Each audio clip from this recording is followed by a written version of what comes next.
Hello, everyone. This is Devin Musgrave, your host for today. Welcome to the webinar, Tracking Value Delivery, a Case Study.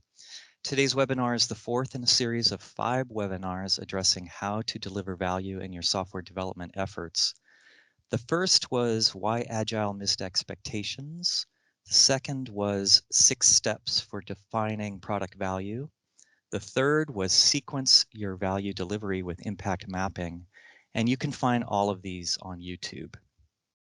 Today's webinar is presented by Earl Beede, Senior Fellow here at Construx. Earl provides consulting and training services on early project lifecycle practices, estimation, requirements, quality assurance, contract management, and software methodologies. With more than 20 years experience as a quality assurance representative, systems analyst, process architect, and manager, Earl has designed and written software development processes for companies across a wide variety of industries. We'll have a Q&A session at the end using the Q&A app inside Teams. Look for the icon with the question mark inside the word balloon, and feel free to type your questions whenever you like. By the way, you can also choose the Turn on Live Captions option here in Teams if you find that helpful.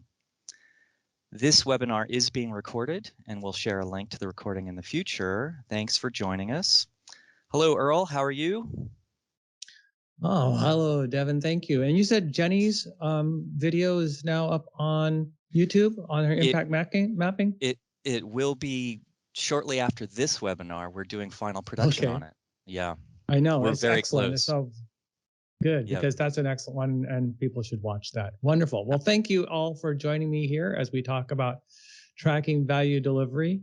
Obviously, this is a specific case study of how one organization has created a object that they could track that actually equated to value. We're going to talk about how they actually did that. So as we're starting, what am I actually thinking about here? What are we thinking about as we go through this? Well, obviously, I'm going to have to tell you a little bit about the case so you understand the case study and how they went about doing this. And I'll try to broaden that out to things that might impact you a bit more. And then we have to talk and think a little bit about value, because value is different than features. We often think about people building features that is value. And we want to think about value a little bit differently because it's really hard to track features because features are sort of done or not done, whereas value could grow over time. And so we'll think about value. And then we have to think a little bit how we're going to batch value. How do we create value into small enough things so we can watch it grow? Because if it's too big, that means we don't have the visibility we really want to be able to actually track value very well. And then, of course, we have to talk about what they did to actually track it. So we got to batch it into small bits, and then we can track it, and then I'll wrap it up. So a pretty straightforward agenda for us here today. And just to reiterate, Devin, you know, I'm looking up at the top of my Teams instance right here, and I'm not seeing the Q&A button, but I'm hoping it's on yours. I am seeing the conversation button up there, so if push comes to shove, we can borrow that as well. Also, there's probably, if on the 3 dots, so you can send me back some positiveness if you want to. And to remind you again, this talk has been recorded and it will show up on YouTube someday as well. All right, so let's go ahead and get into it. The case study. So what is the case? And of course, I've got to make it a little bit anonymous here because the project is ongoing and you know, they don't want to be totally exposed for all their good and some of their issues as well. So I've anonymized it a little bit here, but I can tell you some things about the case study so that you can get a good sense of what's going on here. This particular case study involves a medical device. Now, this was a hardware-software combination, but mostly software-intensive work. That is, they weren't going to change the hardware that much, but really the software is going to go through a complete overhaul. And so we're going to see a lot of software-intensive ideas what value means when we have that combination. Now, I've seen this in other instances too, but this particular case study is a hardware-software with a software emphasis. And mostly we're talking operational user interaction software, but also some machine control kind of stuff as well, because it was an automated machine that had a user interface on it. So who was using this medical device? Well, obviously there were a whole series of medical professionals that used this, right? So we had medical professionals who turned it on, operated it during the day, and then would shut it down, had to often perform maintenance. We also would have other kinds of professionals on this, like service techs and that kind of stuff. So lots of professional people on there. There were also different systems on here. So it had to interact and send messages to other pieces of equipment, recording things, databases, that kind of stuff. So not only did it have to talk to humans, it had to be able to interact with these other systems. And I mentioned earlier that this was a hardware software combination. So we had some legacy stuff going on here too, right? So this wasn't a from scratch kind of place. This was something that already existed. And so there's plenty of duct tape and technical debt going on here. And as a medical device, it was fairly regulated, right? So there was a whole bunch of standards they had to invoke and make sure they didn't cause error on, and sort of drive it forward that way, make sure that the standards were met. So this is the world in which we had to track value. So as we were trying to create new objects on this medical device and rework the software on the medical device, we had to make sure, how do we start tracking instead of features, right, or layers of the architecture being complete, how can we track this in terms of features?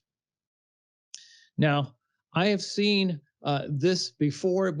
I've seen this in other organizations. I've seen it in the government world, right, where we're working on government systems. I've also seen it on internal business systems like ERP systems, where they said, let's switch from features to talking about tracking value. And if we have a similar kind of world. There's some often human interaction and some machine interaction as well. So, well, how do we come up with this idea? Well, first of all, we had to think about what the value offerings really were, right? How do we actually get something that we could possibly track? Because features, we know, we can see those. We define those typically at the very beginning. But how do we start tracking value? How do we even define value track?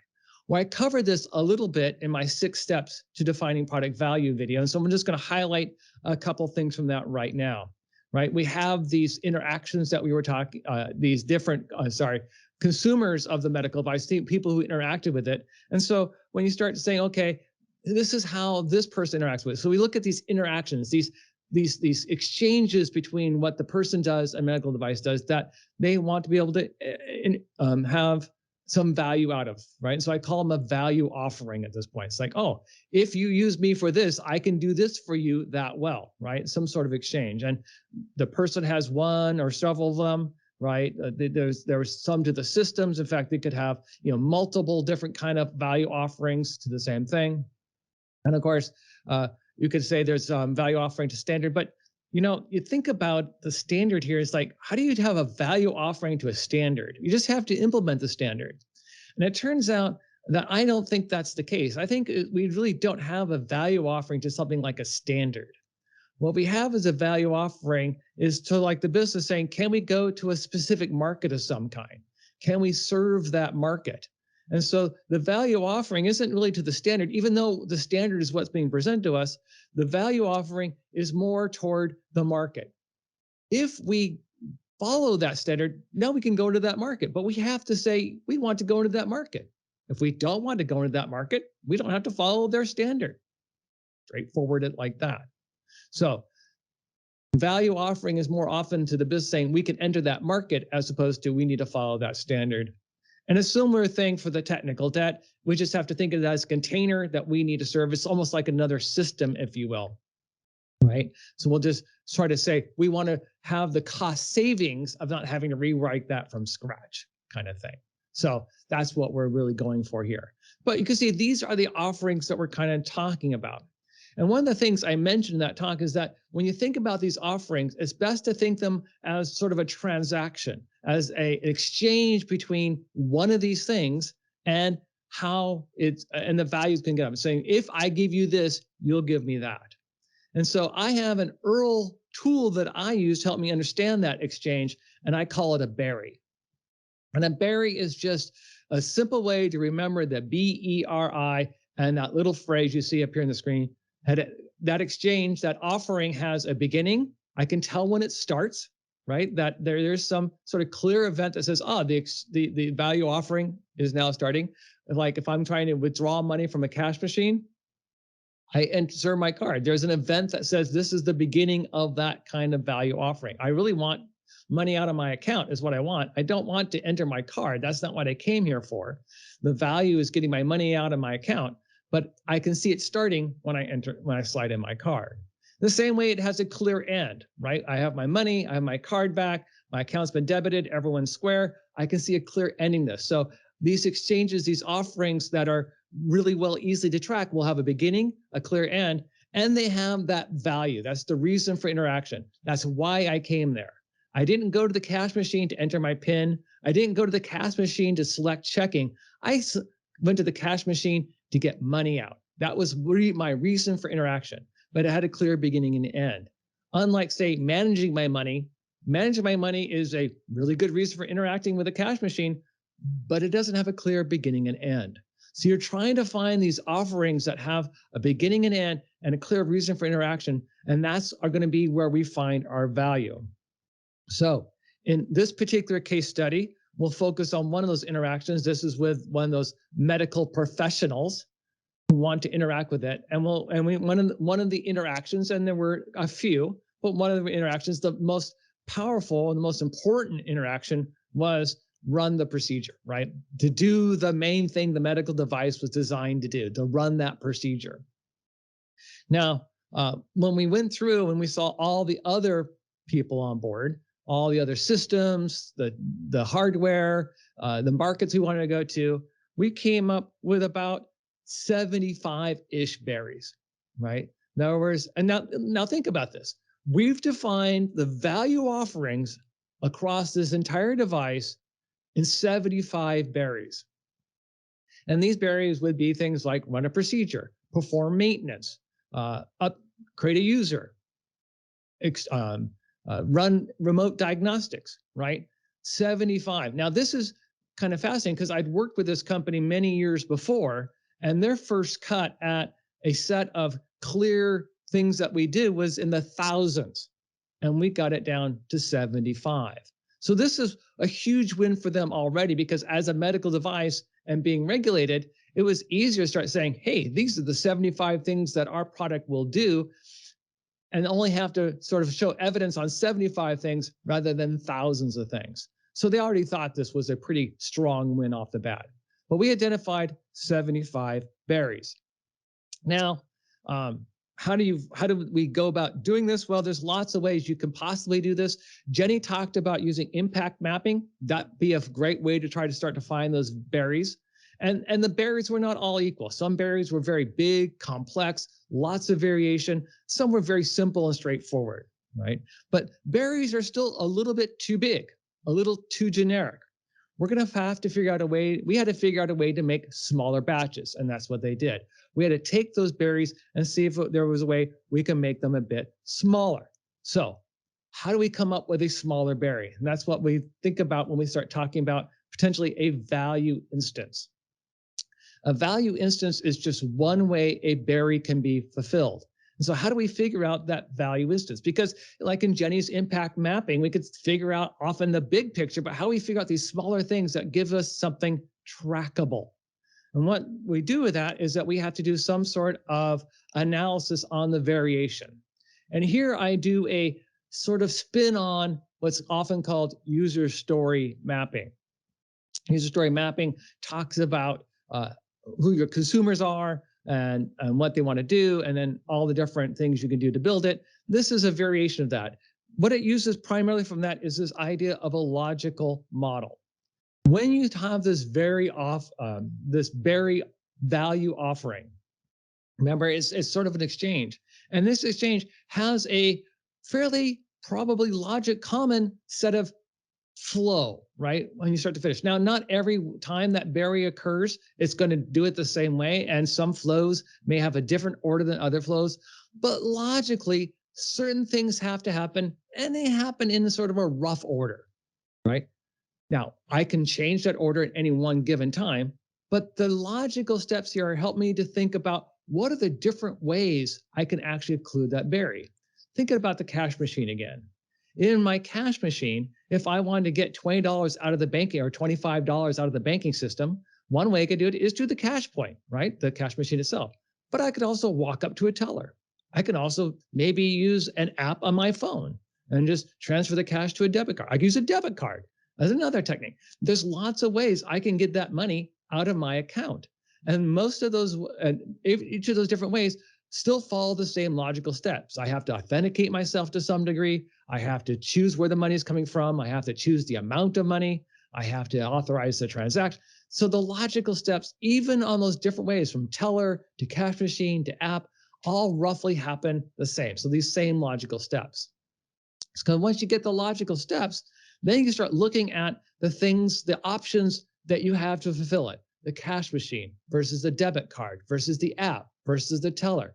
All the different options you have to do that logical step. And you do that for the first step, you do that for the second step, and you do that for the third step, the fourth step. How many logical steps you have? So you have roughly them all covered.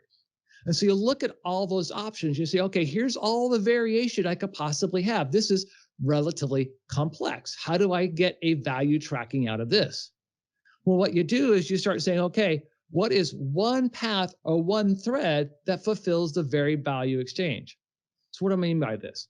So while I have multiple options, whenever someone actually executes the berry, the value offering, they're going to choose one of them. They're going to make one thread or one pathway through this. That is, if I were to sort of sketch up on this, what we would see is say, like, on one particular option, they start here, they go here, and then they end up over here. That's one thread through this. Another threads could be starting here, doing the same thing, and it goes, whoops, I don't want to go there. I want to go there, here, and it goes there, right? First two steps were exactly the same, but then it ended up someplace different. Another one I might say, you know what, I do two of these, and that one. That's another thread. So each of these threads could have a different way of going through this. And so when you look at your variation analysis here, what you want to start doing is start saying, what are the various threads that we can do to get through this? So when we looked at run a procedure, we said, okay, what are the different ways they can run the procedure? And there were a lot of them. In fact, we looked and saw that it had many possible value paths. Now, what's interesting here is that this idea of possible value paths, because some value paths, while possible, really aren't that interesting. That is, that would happen once every 1,000 years kind of thing. It could, they might, but is it worth it? Because that's one of the questions we started asking as we were studying all the different possible value paths is that a value path that we as a company want to support? Because it could be that the cost of implementing and maintaining and supporting that value path far outstrip the kind of revenue or cost savings that value path would invoke.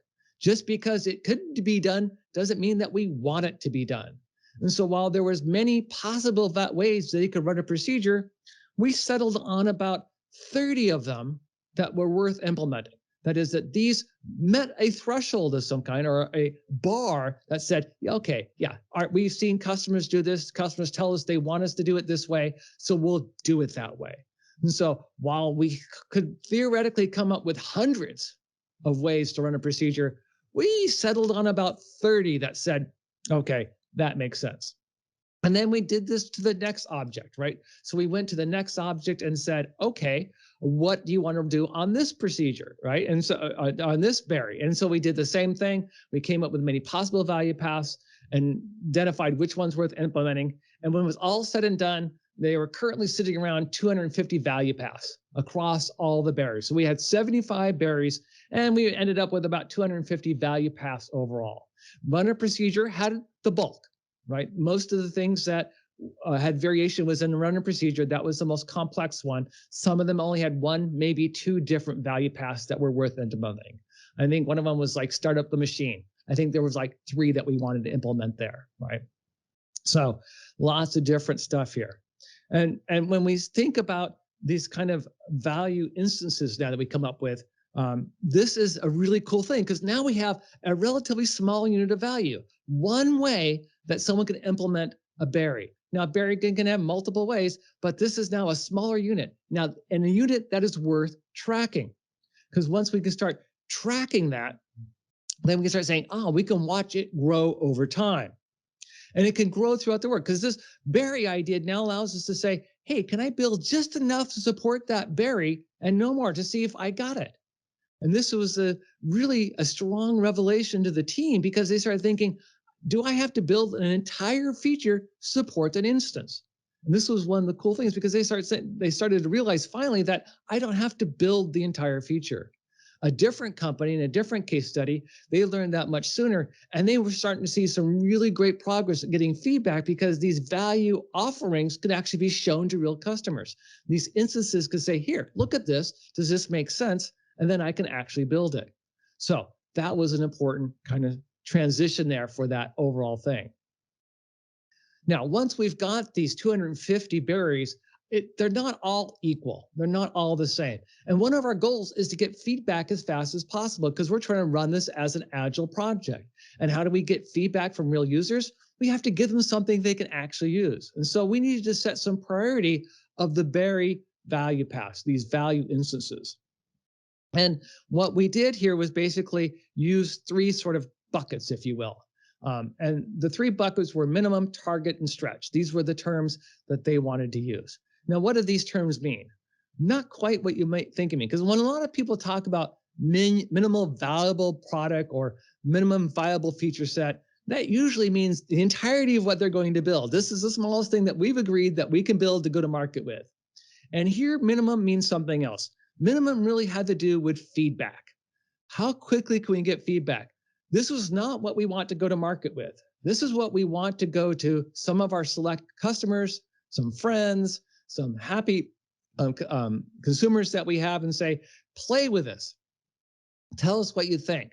Do a focus group with us, something like that, to get feedback as quickly as possible. So what is the smallest set that we could build that we could get feedback on? That was one bucket. And so we were looking at maybe one path per berry kind of thing, tops, right? And maybe a few berries like, no, we don't want feedback on this. We don't care. So we're trying to say, for any given berry, one, maybe two paths, and then for some berries, not at all. So we're going to see this as a relatively small set. This other one, this is what most people think of when they think of MVP or something like that, is what are we actually planning to build? This is what our target is. Our target is what we've decided to fund for. This is the plan, the number of, so we take the minimum plus whatever ends up in the target bucket, and that's what we go to market with. That's our overall plan budget, all these berries. So these berries, we thought these value offerings and these instances of the value offerings have to be there for us to have a viable product to go to market. And this is what we planned and budget against. And any kind of change to that, of course, would change the plan and budget, because it's based upon offering these particular value offerings.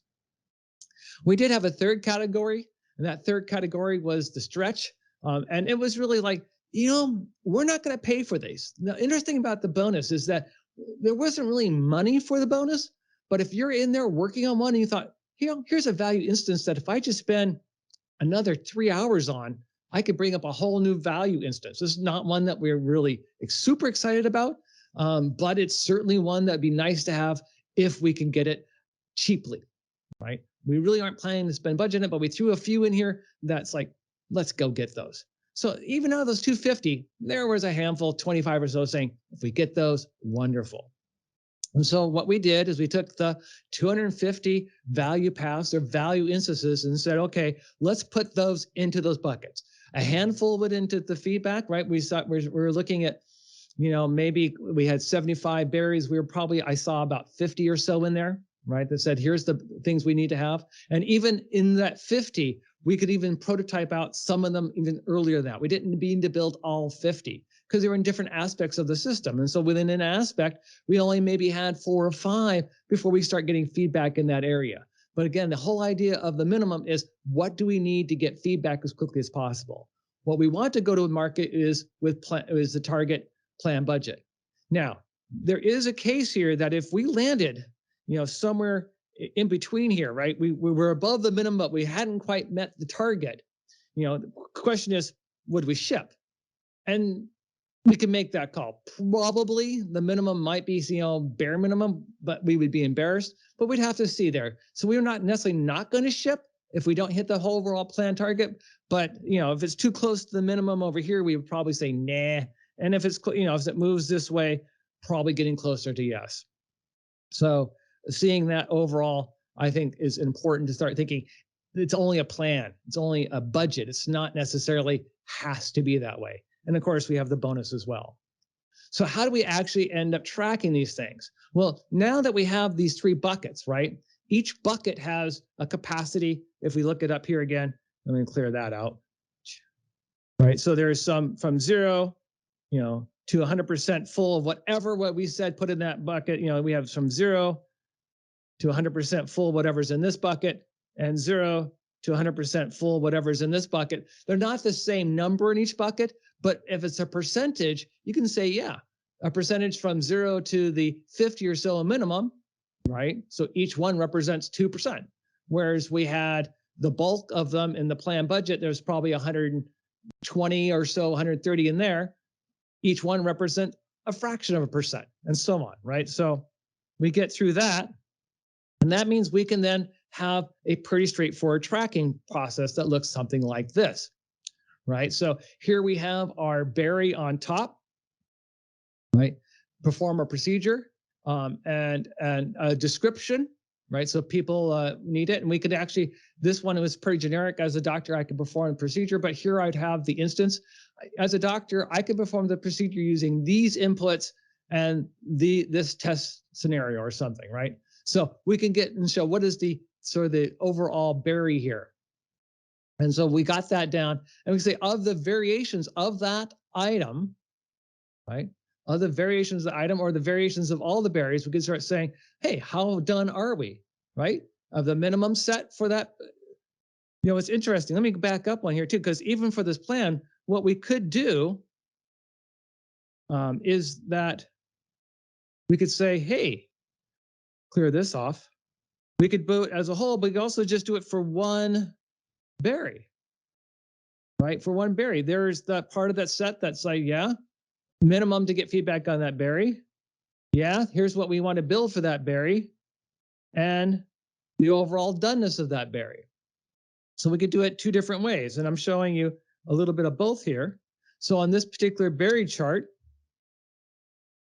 right, this one is for a single berry, but we could do it for the entire set of berries, because the idea of now that we have a small unit, we can go from 0 to 100%, whether the bucket is all the berries or there's a bucket only for the one berry. And so this particular one is showing an instance of a berry that says I'm 0 to 100% done at the minimum.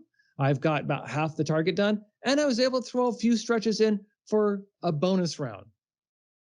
Now, all this really does require a relatively good definition of done, right? Because you really haven't delivered that instance of value until you've got to this done state. Is this done yet?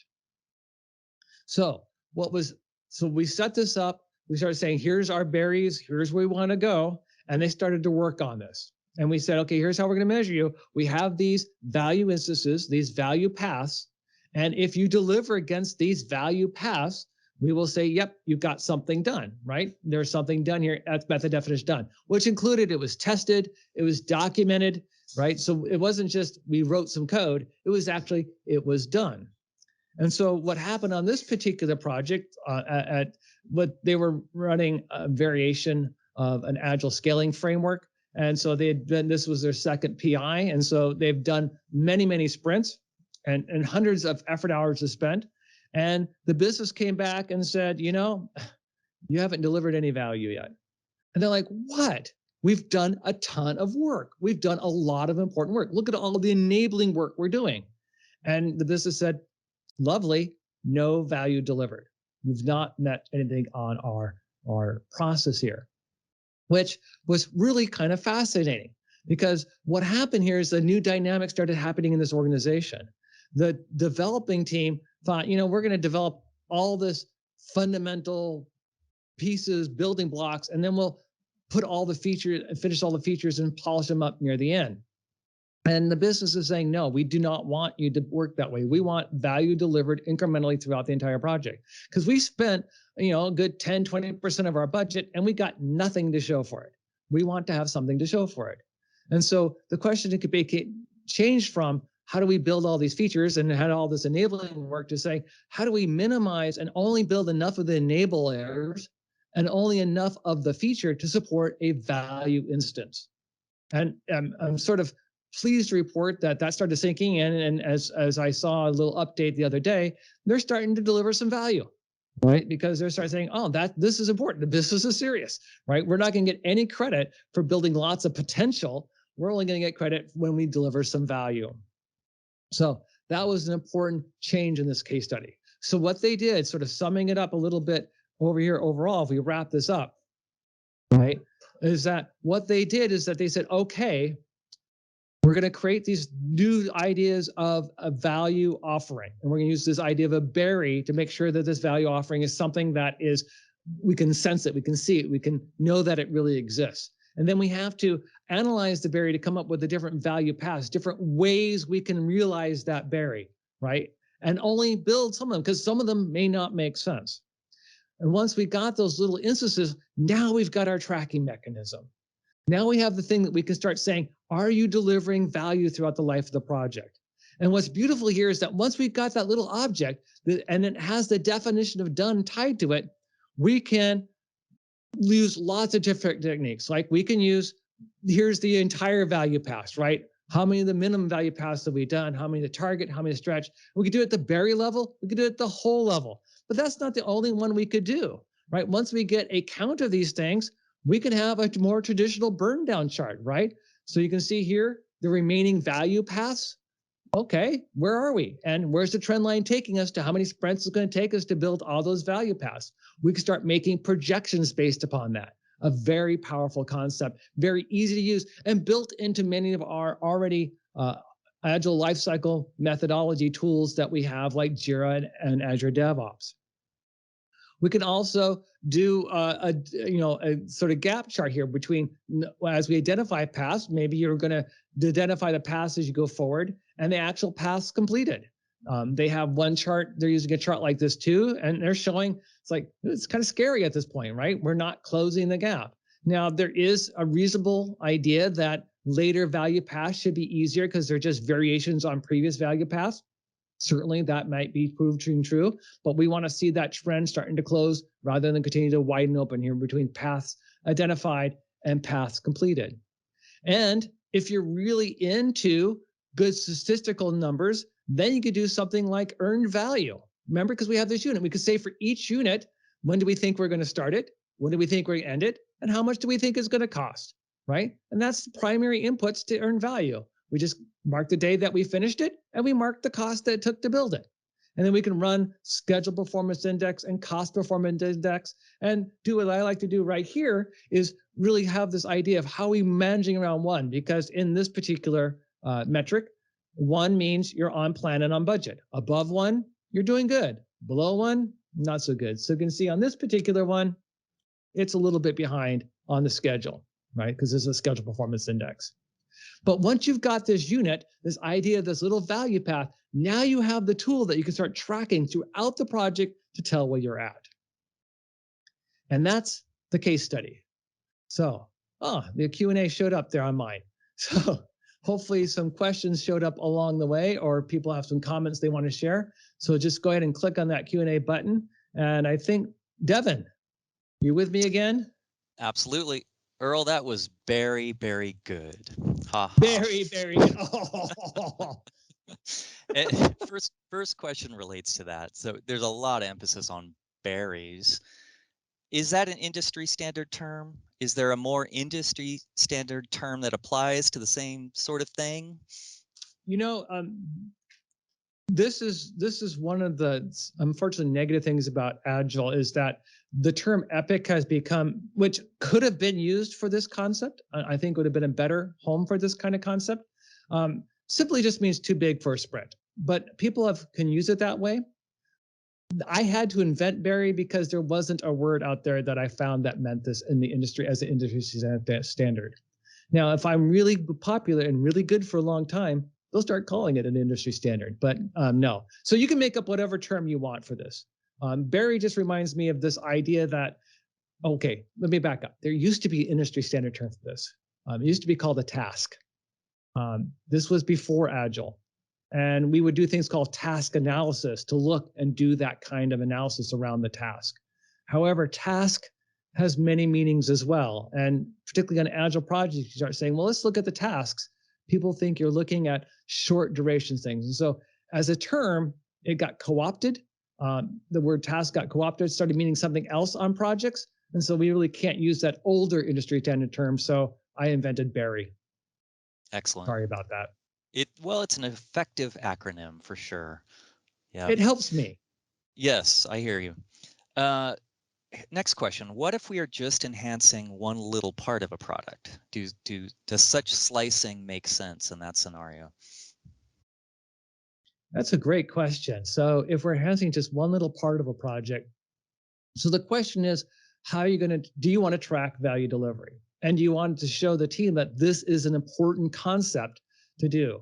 I'm struggling with another team right now, a different case, and they really, really want to build features. I mean, they just want to build the features. In fact, they want to give 1 or 2 people a feature and say, build this and tell us when you're done. And they'll get working software out the door, no doubt about it. But there's nothing, people will do what they're rewarded to do, what they're being measured by. And if your small enhancement project only going to take a week, no, I wouldn't bother. Because you're just going to see it, and it's going to be out there, and the whatever value you have is going on. But if you're going to be a month or two in the smaller enhancement, maybe 3 months, you want to encourage your developers to get feedback early and show progress. You don't want to be a black hole of, oh, this feature is going to take 2 months. And for 2 months, you really have no idea what's going on. And then when 2 months are up, you're, well, we've run into some issues on this feature. It's going to take another month. And it's like, I have no clue. Where if you want more incremental sense of things being really done, then the value instance of a berry, of a value offering, that's a more generic term, a value offering, right? An instance of a value offering is going to give you more visibility and clarity, and set up a different reward structure for your development team, saying, here's what we're measuring you by. Because people will react. Oh, that's how you're measuring by. I need to make sure I at least address it somehow. Now, I'll have to tell us a little side story is that one of the things that this team did, they started taking like tiny bits of features and declaring it a value path just so they can chalk it off. And it's like, no, we had to come back and correct them on that. Great. Next question, Earl. Can options within logical steps roughly equate to epics, stories, tasks, and value paths sort of align with story mapping? Yeah. Story mapping itself doesn't actually build the threads through it. It just shows different people have different ways of story mapping. The most common way that I often see is that underneath one of the logical steps is actually the steps, the sub-steps, which would be more like stories under an epic. In my world, probably all the options that I showed as options would be more of probably epics in the terms of that they can't fit in a sprint. They might, but they probably don't need to be broken into smaller units of work. One of the things I want people to think about when we think about epics and stories isn't so much what they mean as terms of value, but think of epics and stories as work size packages. Stories should be a set of work that could be easily completed in a sprint. An epic is a story that can't be completed in a sprint. That's really what they were intended to be at the beginning. And so think about these as work packages that we use to organize our work, and I try not to put much more meaning on top of that in terms of value, because it may take, probably, well, a berry and an epic, yeah, I'll probably equate those roughly the same. But once we get to Storyland, could an epic be completed in one sprint? Sure, maybe. And then in that case, it's just a story. So it's about size more than about anything else. I think I just ran myself around in circles. No worries. We're still here. This next one's related to the same issue, actually. What if our value path takes up more than one sprint? Is that too big? Right? No, that's fine. Yeah. A value path may take a couple sprints to build. What you want is to break that into smaller stories or units of work that can easily complete a sprint. So like my cash machine example, so we say, well, doing all that, inserting card, authenticating, choosing, it'll take 3 sprints. So on sprint 1, I insert my card and I select checking, and that's where we stop, right? I've built half the value path. Cool. I like to have that half done and just build a second half. I don't want to, I don't want to have, I prefer not to have a story that says, okay, we're going to build the transport layer of the entire system to withdraw money from checking. It's like, you're going to get yourself building way more stuff that you need to support that one instance. Yep. Is a definition of done created for each berry or for each berry value path? So there's two ideas when I hear that statement of is do a definition of done. One is a definition of done typically is what are the tasks and artifacts we have to create to say that any story is done. For example, to say that any story is done, and we're going to make sure that any codes created has been reviewed, been checked in, been run through our CI/CD pipeline, right? I don't care what story it is. To say that it's done, all the test cases have been automated that we created. All documentation has been updated that we want to update. So in that sense, that stuff is unique, is generic across all berries, all epics, whatever. For every berry and epic, though, they'll have their own acceptance criteria. Acceptance criteria basically say, for this particular berry, for this particular epic, or this particular story, this is the criteria by which I'll judge that you've implemented this in a way that satisfies me, that I find acceptable. So for my favorite example here is a toaster, right? It can make beautiful toast, wonderfully brown, but if it takes 20 minutes to do it, I don't care how wonderfully brown the toast is. I hate it. It hasn't done it in an acceptable way. Now, it may have passed all its test cases. It may have been checked in. All the software is on it. It's wonderful. But if it takes 20 minutes to make my toast, bag it, right? Don't want it. And so there's a second step, sort of doneness, but this is making sure that we built something that's fully acceptable. Got it. And I think you sort of quickly alluded to this. Are there dashboards in Jira that will produce these graphs? Right. So this is, I've been working with one organization just recently and say, let's change our default Agile primary, right? Because default Agile comes out epic feature story task. And I did a webinar on that one. Remember that one, Devin, a while back? It's like, what the heck's going on in there? So Yep. if we want to, I just created a hierarchy in Azure DevOps in my free instance of epic value path story task, right? And in which case, the built-in models are going to just crank it out because I put the epic at the portfolio level, I put the value path at the backlog level, and story I think is in the backlog level, and then task is at the increment level. And so what it loves to do is it puts that story at the edge, and then all your tasks into the timeline of starting getting done, and then also in the burn down charts are working. All your Kanban like boards are working. So yeah, you can use the built-in tools. But you gotta work your hierarchy you have to inherit the default one and then modify it so the reporting works right. Excellent. That's it for questions, Earl. Go ahead and wrap up for us. Okay, well, wonderful. Well, thank you very much. I know that I appreciate your time here. If you have additional questions or concerns or want to engage us at all on helping you out think about what your value instances are, what your berries might be, you can contact us at hello@construx.com or me personally at earl.beede@construx.com. Devin's going to probably work his magic on this and have this on YouTube in a little bit. And you'll send out a notice on that, Devin? Yep, absolutely. Perfect. And the third one in the series will be up today. That's Jenny's. So just check YouTube, everybody, for this series. And Jenny's going to be coming back when? On April 21st, actually. And that's going to be an important one because on that April 21st one, she's going to talk about how to put values on these value offerings in terms of those acceptance criteria and the same kind of target, stretch, and fail kind of thing we were talking about in this one. So that'll be a really good add to this entire series. Yep. And when we have all 5, in the can and available, we'll send out an email to all of you with links to each of them, just so you have that in one spot. Earl, thanks so much. Valued offering. You're welcome. And it's been a pleasure.